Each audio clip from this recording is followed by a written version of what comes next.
Hey guys, what's going on? James here, and the Tampa Bay Buccaneers have made yet another change in their secondary as they have promoted cornerback Troy Hill from the practice squad to the active roster, and they have released safety Kayvon Merriweather from the active roster. Firstly, in the case of Kayvon Merriweather, he has been with the Tampa Bay Buccaneers since May 12th of 2023. He made the initial 53-man roster last year, has been with the Bucs since then. I really have no doubts in my mind that he will have a spot on the practice squad if he does clear waivers. We will have to wait and see if that does happen, or maybe he will decide to go to another team's 53-man roster. I don't know. Maybe he'll go join the Panthers like a couple of former Bucs have done so far this year. But I do believe the Buccaneers like Kayvon Merriweather a good bit, and I do believe he has a chance to be back with the Bucs. But Troy Hill is now on the active roster. Greg Auman had an interesting note here from Fox Sports. He said the Bucs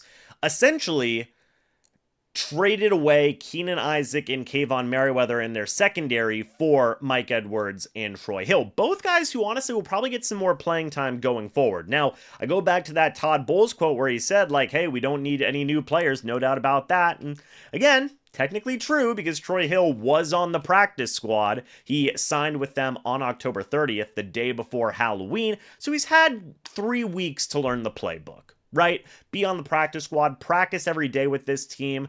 The Bucs obviously feel like he is ready for that next step after the bye week, and I think it's a good thing, okay? I like that the Bucs finally have a veteran in this locker room. And Troy Hill, far and away, is the most veteran guy in that secondary. Troy Hill is 33 years old right now, folks, and thankfully, he does have some experience this year. He played in 6 games for the Carolina Panthers this season. He started 2. Remember whenever he initially was signed to the practice squad, I had Clay of Rockstar Report here, Carolina Panthers YouTuber, friend of mine, and there was a reason for that because the past 2 years, Troy Hill has been with the Panthers. He started 5 games for them, played in 22 games for them, the second most in terms of games and games started in his career has been with the Panthers. The most was with the Rams. He played 82 games for the Rams, started 51. And look, he's no spring chicken. He is older,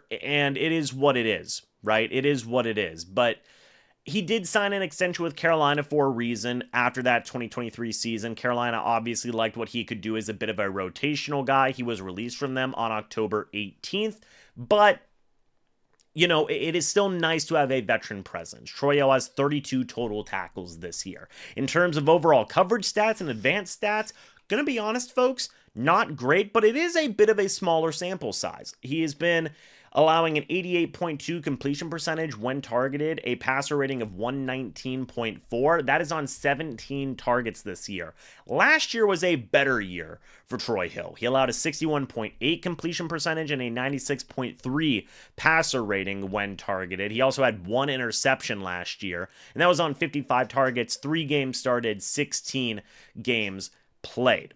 So it is going to be interesting to see how he is used in this defense. He was sent on a blitz 6 times this year, so maybe they may use the veteran in a blitzing type of capacity. But let's take a look at that 96.3 passer rating, 61.8 completion percentage when targeted, and compare it to how it is with the Tampa Bay Buccaneers. I feel like that would be an important thing to look at where he would stack up, let's say last year, because again, small sample size this year. But if you take a look at the advanced stats this year from the Tampa Bay Buccaneers, let's see how it compares. Excuse me for just one moment. Here we go.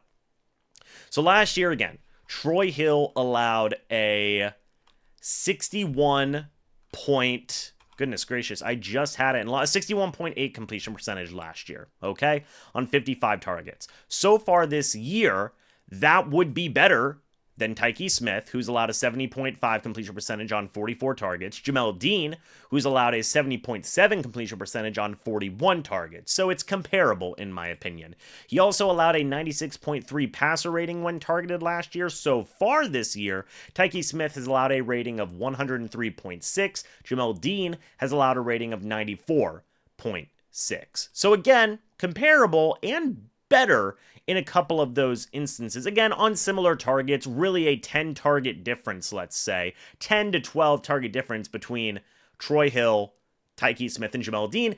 And really, it kind of gives a bit of a benefit there to Troy Hill from last year because it's more targets, right? So it's more opportunities to bump up that completion percentage or bump up that passer rating, but it's still comparable to Smith and Dean this year.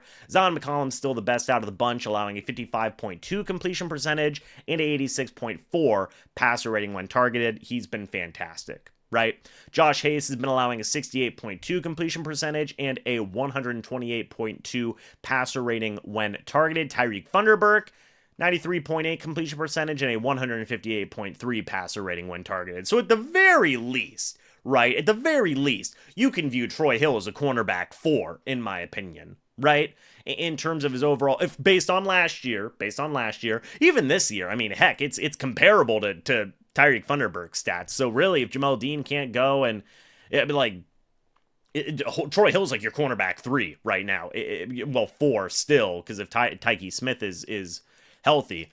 But I mean, it's not bad. It's not bad in my opinion. Again, I've always said you never know who can make an impact, and I think that the veteran presence matters so much, right? Because Zyon McCollum's 25. Yes, Jamel Dean is 28, but like Troy Hill's got 5 years on him. Christian Izzian's only 24. Tyke Smith is 23. Thunderberg's 24. Hayes is 25. Like, this is a young secondary. Hill brings a lot of experience. He has played in 119 games, started 60 games in his career. He's got 9 career interceptions, 3 pick sixes, 2 forced fumbles. The dude's got a lot of experience, and that's valuable to me. That's valuable, and let's see if the Bucs can just squeeze a little bit more life out of the veteran here while they got him on this roster. I like moves like this because it reminds me of stuff like whenever Kevin Minter was around or whenever Carl Nassib was around. Like, veterans can come in and make an impact if you just give them time to cultivate and grow and just get their legs under them, basically, right? Like whenever Richard Sherman was brought in, I was a fan of that move. Now, I think they played Richard Sherman way too early, in my opinion. It resulted in him getting hurt, but like, I'm always down to bring in veterans who have solid experience and are able to just be a good presence in the locker room, which I feel like what Troy Hill is going to be. And at the very bare minimum, folks, he's fine depth. Right? It's why I love Tavier Thomas as a player. It's why I love the Bucs that bring in veterans, because they're just solid guys to have around. So we'll see. Guys, let me know your thoughts and opinions on Troy Hill being a part of the active roster. Would love to hear that down in the comments section below. Thank you guys so much for watching this video. Hope y'all enjoyed. As always, guys, I'll see you all in the next video or the next live stream. But until then, and as always, guys, goodbye for now, and go Bucs.